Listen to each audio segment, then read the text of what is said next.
My tent and several others were scattered about the scruffy lawn beside the dig house, a two-story dormitory and kitchen for our crowded team of archaeologists, geologists, and paleoanthropologists. We were midway through our annual field season, excavating stone tools and fossils of Homo erectus. Somewhere far below me, too distant to hear, the Pinasauri River rushed past the ruins of old bathhouses that once welcomed travelers and traders along the ancient Silk Road. Across the valley, the collapsed stone tombs of Mongol invaders dotted the fields on the distant hillside. Above them, perched on a high point along the ridge, sat the remains of a proud medieval city. In the soil beneath those ruins were the 1.8-million-year-old fossilized bones of ancient near humans. The entire landscape was a layer cake monument to our impermanence. Waiting upon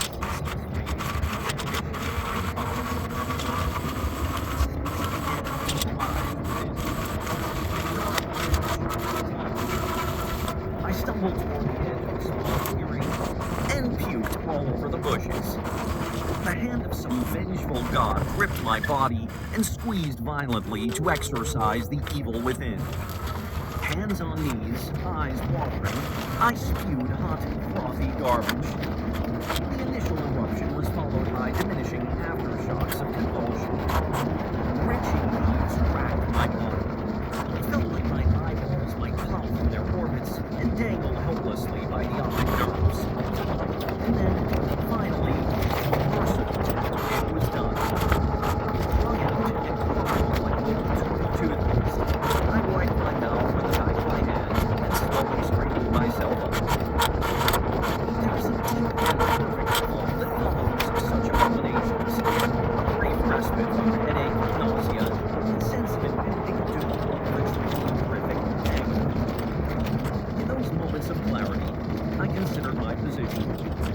The unlikely circumstances and accidents of history that had made this magical place. My incredible good fortune in somehow finding myself here. But I had been ungrateful. Spoiled. It hadn't been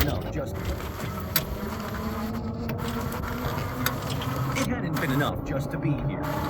I had overindulged, letting the first glass of wine at last night's dinner turn into a drunken party under the stars. I wasn't alone. I turned to walk toward the long communal table on the big house porch and saw a few of my fellow revelers, cleary-eyed, begin to bravely face their tea and bread. As I saw them I had a premonition of turning things around, using this moment to assure and leave such self-destructive foolishness behind for good. With battery acid breath, I now the silent glare of idiots everywhere. Next time will be different. This wasn't my first job. I had no odds against real life. I was optimistic. We were a clever group after all. Budding scientists pursuing our PhDs at prestigious academic institutions from around the world. We had the intelligence and temperament to earn competitive spots in top-tier graduate programs and to work our way here. Exciting prospects.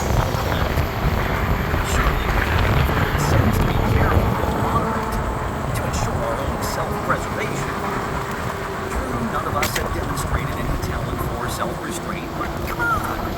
Surely we could enjoy the fruits of our evolved human intelligence and collective effort without letting curiosity and hedonism destroy us.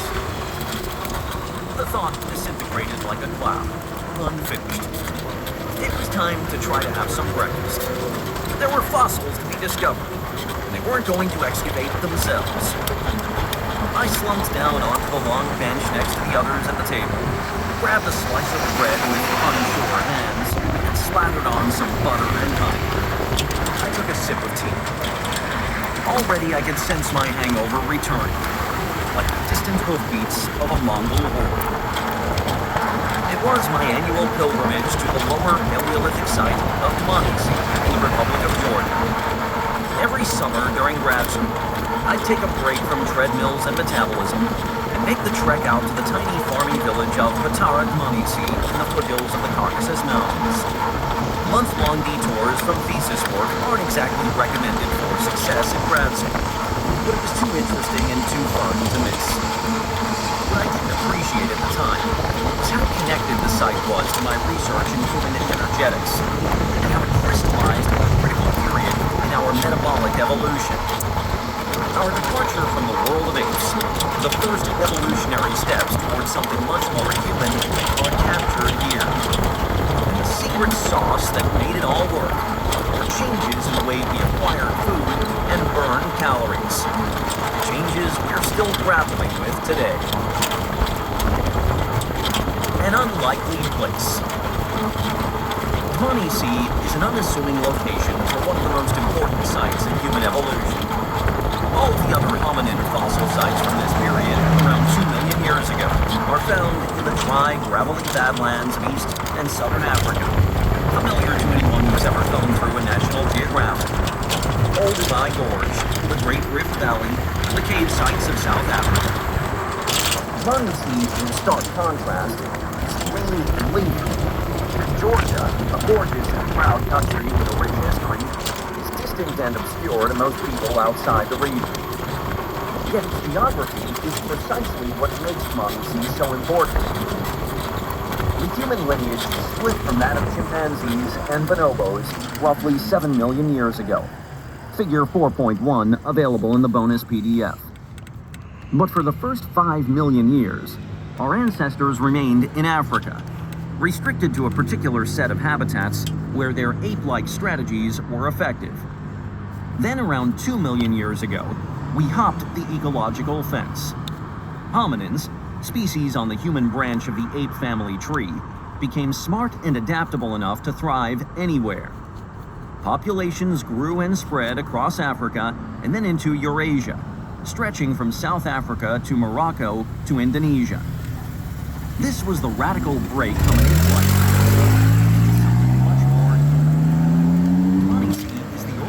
Grainy snapshot we have from this critical period. At 1.8 million years old, it's the earliest hominin fossil site outside of Africa. Stones and bones beneath the soil there capture the first evolutionary instincts of what makes us human. And it's the evolutionary advantage that made these hominins so successful, fueling their global expansion to change the way they acquired and burned energy. My first trip to Manisi began as a conversation with Ofer Bar-Yosef, a gray-haired and inscrutable Harvard professor of Paleolithic archaeology, most famous for excavating Neanderthal burials in the Mideast. As a fresh-faced and eager first-year PhD student, I was told I had to track him down if I wanted to do archaeology and field work of all this art. I found Ofer one afternoon in his office. He found the Museum of Archaeology and Ethnology. He invited me to join as he walked to Harvard Square to pick up some photos. These were still days of French film. Field quality Neanderthal. No one wastes any time, he offered in his Israeli accent. Of course, I agreed. On the walk, he explained he had connections at 2 sites where I'd be welcome to do field work. A Neanderthal cave site in the south of France and Manisi. The French site was a bigger operation, more organized and much easier to get to. And the food is better in France, he added. But the work in Georgia sounded more interesting. 2 fossil skulls had been discovered there only a year before. The site was shaking things up in the field of human evolution. After a bit of discussion, Ofer agreed to make the necessary arrangements. I asked if there was anything in particular I could plan to bring, anything I'd need for Georgia that wouldn't be on the typical packing list for a summer field trip. Ofer stopped, turning to face me, and sizing me up through thick glasses. Maybe an extra liver. Strangers in a strange land. Precisely 1.85 million years ago, a massive volcano erupted in a cataclysm that would shake the ground and blacken the skies many miles away, low hills on Sunday over the village of Patarat Manisi. Lava flowed for miles down the nearby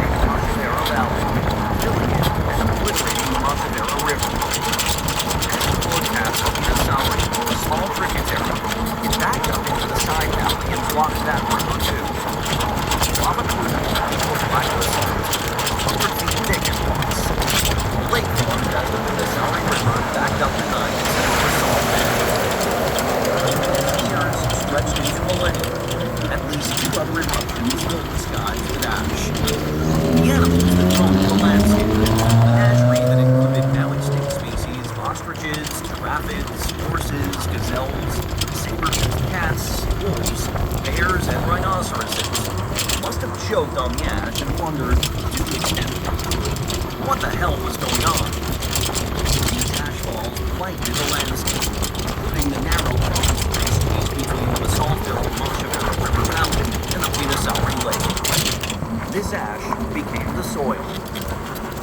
Through it all, lucky bands of Homo erectus, early members of the human genus, lived out their lives in the rolling woodlands around the Pinasauri Lake.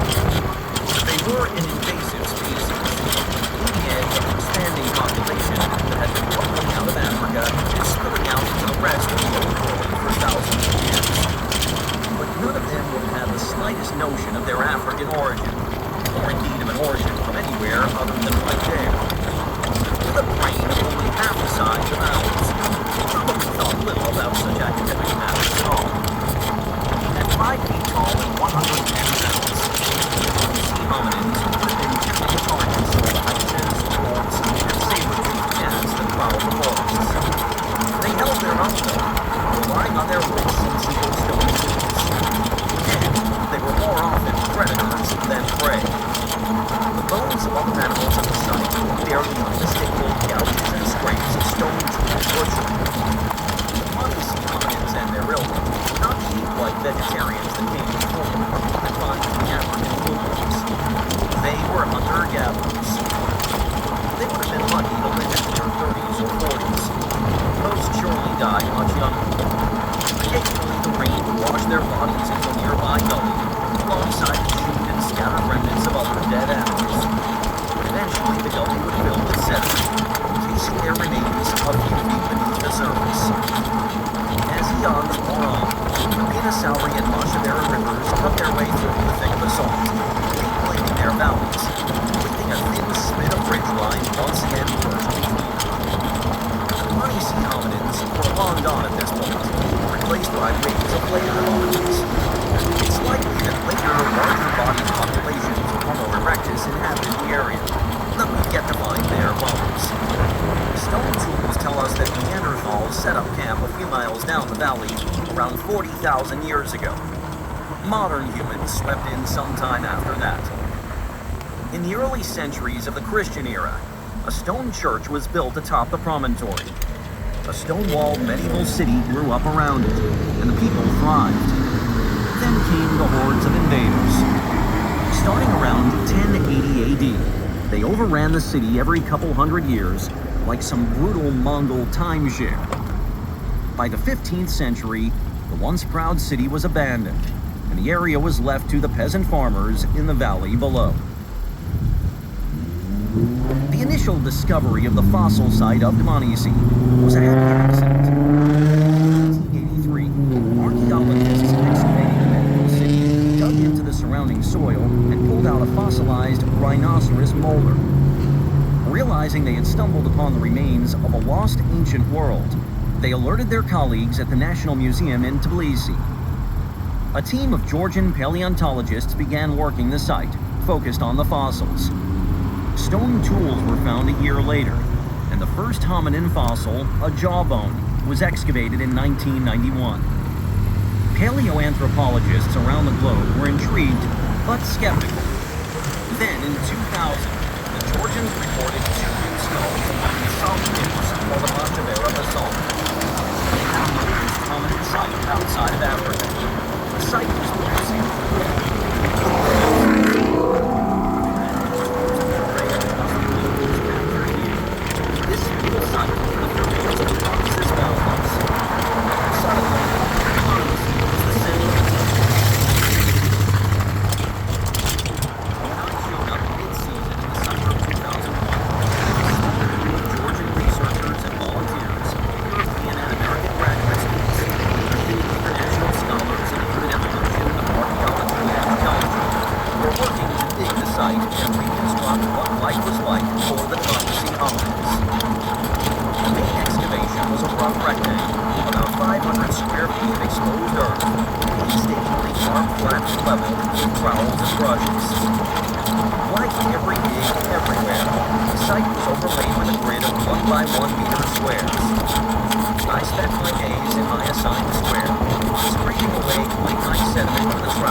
I was hardly a veteran archaeologist when showed up, but I hadn't done enough to expect Dave to find nothing.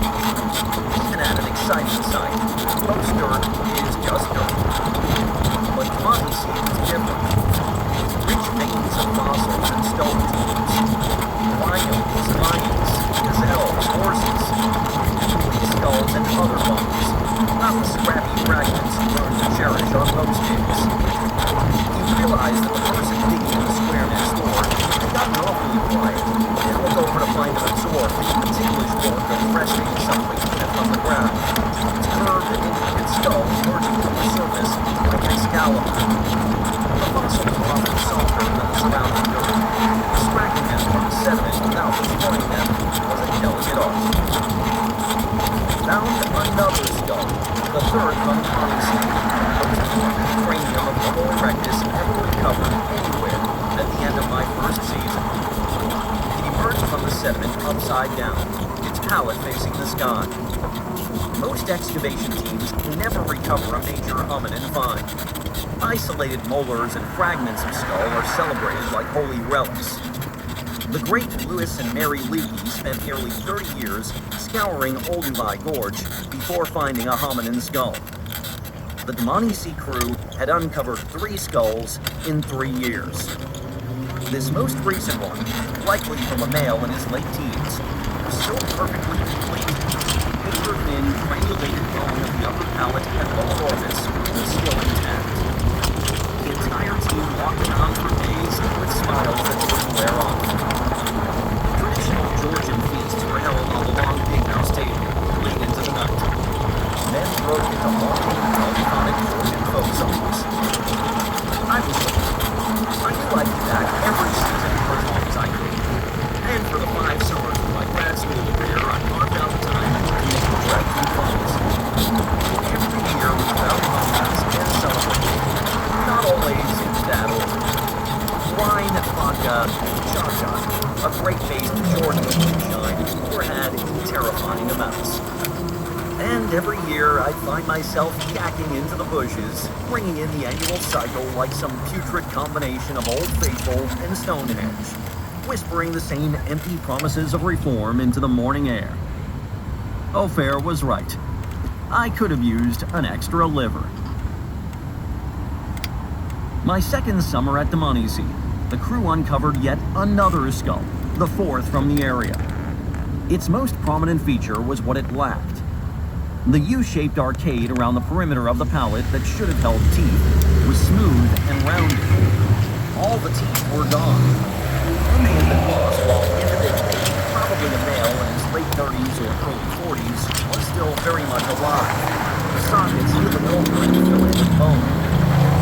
Whether pharmaceuticals were advanced age, this poor guy had lost every tooth in his head and somehow managed to survive, choking down bulky, painful gums while he recovered. The resorption of the tooth sockets was so advanced that he must have lived for years without teeth. The discovery raised obvious questions. How did he manage to survive? Wild plants and game are not all hard to chew. Wild foods are easy to harvest, particularly if you're frail.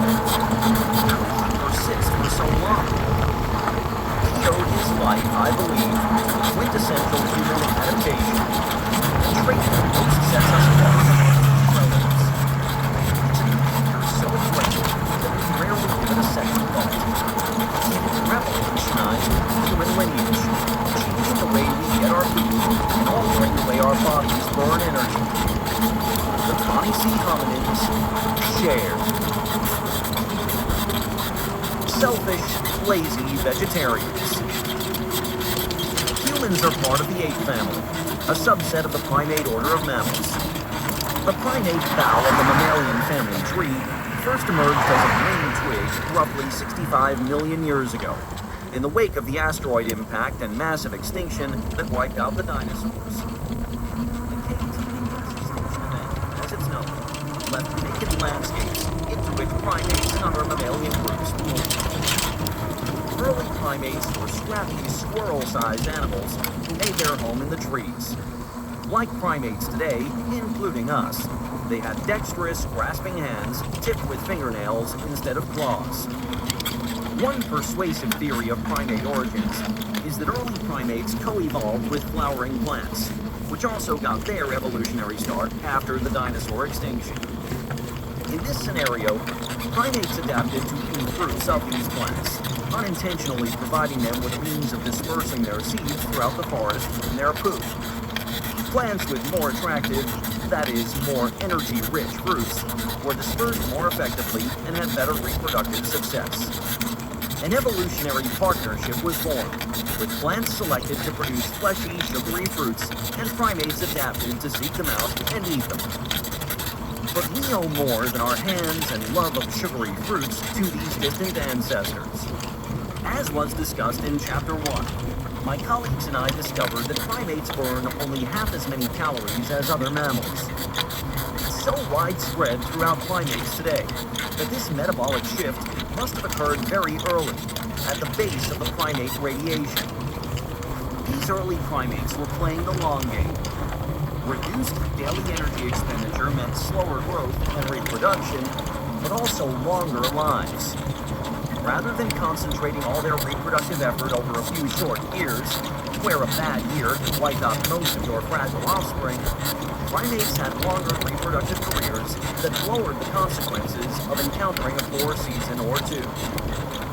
Slower growth also meant more time for learning during development, with more opportunities for innovation and creativity.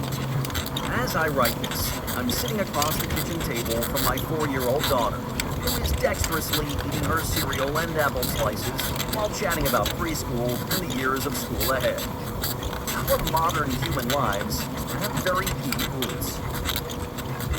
The primate metabolic strategy was incredibly successful. Over millions of years, they expanded into a diverse group with two main branches: the lemurs and lorises on one side and monkeys on the other. Around 21 million years ago, a new shoot sprouted from the monkey branch: the apes. The apes, or hominoids, as the group is technically called, grew to be a successful lot. For 15 million years, they proliferated and expanded across Africa, Europe, and Asia. There were dozens of species. Then, for reasons that remain obscure, their fortunes changed. The bushy ape bough was pruned to just a few branches. By 6 million years ago, we lose nearly all trace of apes in the fossil record. Only a handful of hominoid species persist today. Chimpanzees, bonobos, and gorillas in equatorial Africa, orangutans and several species of gibbons, lesser apes and the casual condescension of primate taxonomy in the rainforests of Southeast Asia. The only other ape lineage to survive was ours, the hominids. Around 7 million years ago in Africa, a population of apes gradually split in two. One of the resulting populations would become the founding stock of the chimpanzee and bonobo lineage. Those two species didn't split until much later, figure 4.1 in the bonus PDF. The other population was the founders of our lineage, the hominids. There are at least as many ideas about why this split occurred as there are drunk paleoanthropologists, but little consensus. From the fossil record, we know that the earliest hominins walked on two legs and had stubby, less lethal canine teeth. Otherwise, they were very ape-like. Chimpanzee-sized bodies and brains, long arms, long fingers, and grasping feet for scrambling high up in the trees. The first chapter of hominin evolution lasted from 7 to 4 million years ago. At least 3 different fossil species are known from this period, all in Africa. Only one, Ardipithecus ramidus from Ethiopia, Ardis expans, is well characterized, with dozens of fossils and a nearly complete reconstructed skeleton, from 8-sized head to long grasping toes. Others are less complete. The oldest, Sahelanthropus chadensis from Chad, is known only from a skull and some scrappy fragments of the body. Aurorin tuganensis from Kenya has the opposite problem, only pieces of the limb bones and some loose teeth recovered. This might lead you to ask, How do the scientists know that these fragmentary finds are different species? Or even that they are hominins at all, and not members of some other lineage? Congratulations! You've just invented the field of paleoanthropology. The gory details of paleoanthropological research are the topic of another, larger book. But suffice to say, it's hard work, requiring a keen eye and an encyclopedic knowledge of the morphological signatures of different taxonomic groups. Uncertainty is the norm. Paleoanthropologists routinely work themselves into a lather over the anatomical minutiae that distinguishes one fossil species from another, or get into shouting matches at highbrow academic conferences trying to make the case that their fossil species is a direct ancestor to living humans, while someone else's pet species is just a side branch dead end. Or gasp, not even a hominin at all. If you want to ruin a paleoanthropologist's day, suggest that the fossil hominin species that he discovered, named, and has dedicated his life's work to is in fact just a local variant of some other previously described species. The second chapter of the hominin lineage, from about 4 to 2 million years ago, is known from a much more complete fossil record. This is the era of the genus Australopithecus, including the famous Lucy and her kin Australopithecus afarensis. Several species come and go in the fossil record throughout this period, each with their own anatomical distinctions. Still, there are common trends. The grasping foot of earlier hominins like Artie is gone, morphed into a foot much more like ours, with the big toe in line with the others. This, along with changes in the pelvis, suggests these species were more proficient on the ground, burning fewer calories to walk, and perhaps venturing a bit farther each day than either living apes or the earliest hominins. Teeth get larger, the enamel much thicker. One strange and specialized side group of species, assigned to the genus Paranthropus, take this dental inflation to the extreme, with molars 5 times larger than ours and massive cheekbones to anchor equally massive chewing muscles. There is even some evidence for increased cognitive sophistication. Brain size ticks up a bit in Australopithecus, from just under half a quart to just above, but still only about a third the size of ours. We used to think that hominins from this period weren't able to make stone tools, but in 2015, researchers reported large rudimentary stone tools from a 3.3 million year old site in northern Kenya. We don't know what these cumbersome tools were used for, or whether they represent a widespread phenomenon or just a short-lived early experiment. Regardless, they suggest that at least some Australopithecus species were a bit more clever and resourceful than living apes, who use rudimentary tools to fish for termites or crack nuts, but aren't known to manufacture stone tools. And yet, for all the anatomical diversity and hints of creativity, these hominins were most likely ape-like in terms of their metabolism. We can be confident in that assessment because, like the living apes today, species from the first 2 chapters of hominin evolution were essentially vegetarians. Sure, they may have hunted small game occasionally, or looted termite mounds for some yummy protein, as chimpanzees and bonobos do. But a look at their teeth and their tree-climbing adaptations tells us Artie, Lucy, and the others were getting the vast majority of their calories from plant foods. An ape-like plant-based diet, in turn, tells us these species didn't need to walk very much to find food. It's a general rule of ecology that plant eaters don't travel very far each day, because plants are plentiful and don't run away. Living apes rarely cover more than a mile or 2 in a given day. But around 2.5 million years ago, hominins started behaving in strange, unape-like ways. Rather than hunting the occasional monkey or small antelope, they began targeting much larger game, zebras and other big animals. Stone tools begin to show up all across East Africa in large numbers, and animal fossils from sites in Kenya and Ethiopia show signs of butchery. Meat was no longer a rare delicacy. It was a regular part of the menu. This was the dawn of hunting and gathering. the start of the third and latest chapter of hominin evolution. It marks the early emergence of our genus, Homo. But the crucial cognitive leap is not the hunting or the tools. After all, chimpanzees and bonobos hunt and make tools, and it hasn't led to any radical departure from their apish ways. The big dietary innovation that would change our metabolism and our evolutionary destinies wasn't the food these hominins ate. It was the food they gave away. Human the sharer. The first Hadza words I remember learning are Amayega and Utana, the back and forth of the basic Hadza greeting. The third word I learned was Za. I'm not sure when I first noticed it. My first trip to the Hadza was a flood of new sights and sounds. The early days are a bit blurred in my memory. If you've ever spent time in a foreign city where you didn't speak the language, at a cafe or park, you know how the voices around you can form a sort of abstract sonic tapestry, rich in feeling, but devoid of meaning. But at some point, my mind caught on to a repeated, simple command. Za. Soon I was noticing it everywhere. Two kids hanging out eating a snack, Za. Grandma feeding berries to her grandson, Za. A man bumming honey from a friend, Za. I asked Brian what it meant, though it should have been obvious. Za means give.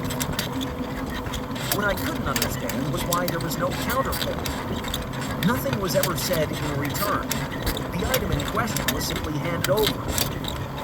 Where were all the extras I grew up with? The magic words, please, thank you, you're welcome.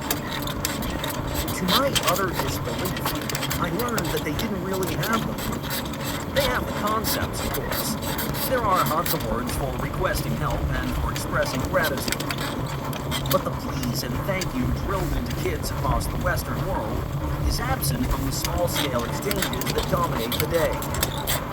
What kind of language doesn't have the magic words? The more I saw, the more I understood. Giving, sharing, isn't a nicety among the Hadza. It's the rule.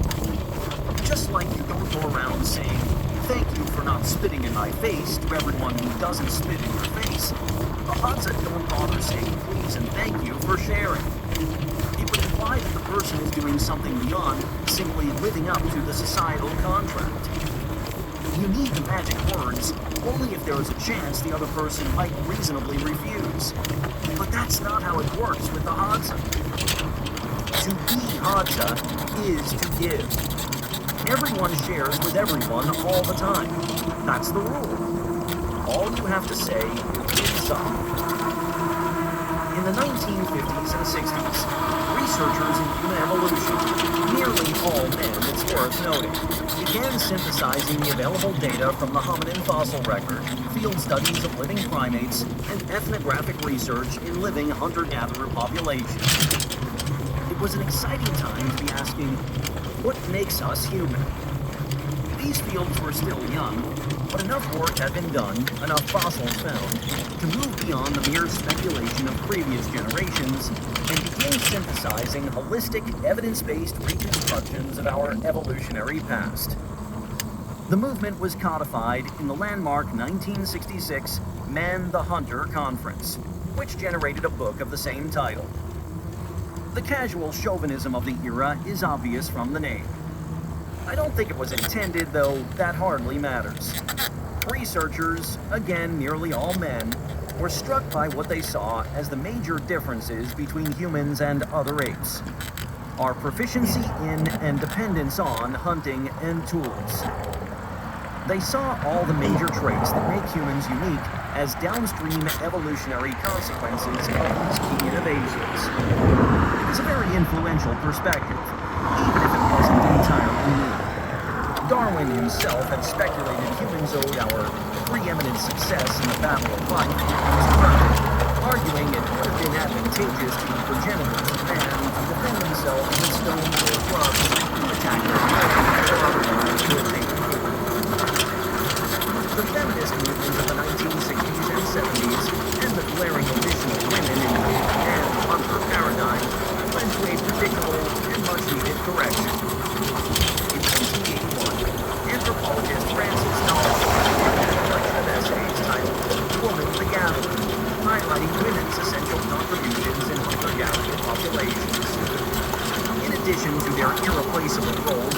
mothers and grandmothers, women in foraging cultures carried around food and interests for the community to succeed. In many cultures, women's foraging moreover, by the late 19th century, it was clear that chimpanzees occasionally hunted and ate food.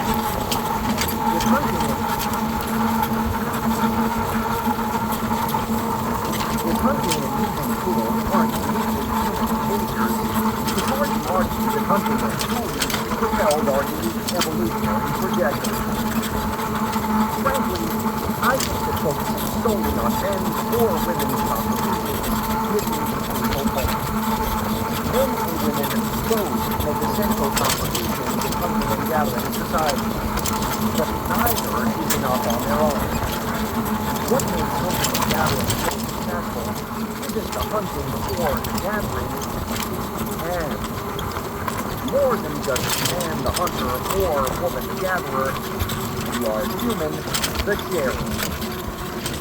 In stark contrast, the living apes hardly ever share. Or mothers of all ages will occasionally share some food with their infants or young children. Orangutan mothers in the wild share food with their young kids about 1 out of every 10 years. Usually foods that are difficult to obtain. Not exactly bumbling peer behavior by human standards. Sharing among adult apes is even less common. Gorillas have never been observed sharing food among adults in the wild. Adult chimpanzees in the Sonso community in the Budongo forest of Uganda share food about once every 2 months, and much of what passes for sharing is more like tolerated theft. Bonobos share the most, but even they fall well short of the human norm. At the site of Wamba in Congo, Japanese researcher Shinya Yamamoto found that adult bonobos, mostly females, share a particular fruit, the large and fleshy jungle sop, about 14% of the time. Apes, despite their intricate lifelong social relationships, live lives of dietary solitude. When it comes to food, they are on their own. Consequently, they are compelled to go for the sure thing, to make certain that they get enough food each day to keep from starving. And there's little upside to pursuing big game or gathering more than they need. Anything they can't shove in their mouths right now will go to waste or be pilfered by beggars, who are unlikely to ever return the favor. It's telling that the most commonly shared foods for chimpanzees and bonobos are monkeys and diapers, a small kind of antelope they hunt, or the large jungle sop fruits at Wamba. These items aren't huge, but they're more than a mouthful. The lucky hunter typically keeps as much as he can manage, sharing scraps to quiet the begging and pestering horde. Even bonobos share jungle sop only if a friend begs. Humans are social foragers. We routinely bring home more than we need, with the intention of giving it away to our community. That means we have one another as a safety net. If someone comes home empty-handed, they won't go hungry. This allows us to diversify and take risks, to develop complementary foraging strategies, hunting and gathering, that maximize the potential for big gains while limiting the consequences of failure. Some group members hunt and will occasionally bring home a big game bounty of fat and protein. Others gather, providing a stable, dependable source of food to get through the days when the hunters are unlucky. It's an incredibly flexible, adaptable, and successful strategy. And the foundation of it all is the inviolable, ironclad, unspoken understanding that we will share. Sharing is the glue that binds hunter-gatherer communities together and provides the fuel that makes them run. It radically changed the hominin metabolic strategy. Sharing meant more food, more calories, more energy for growth, reproduction,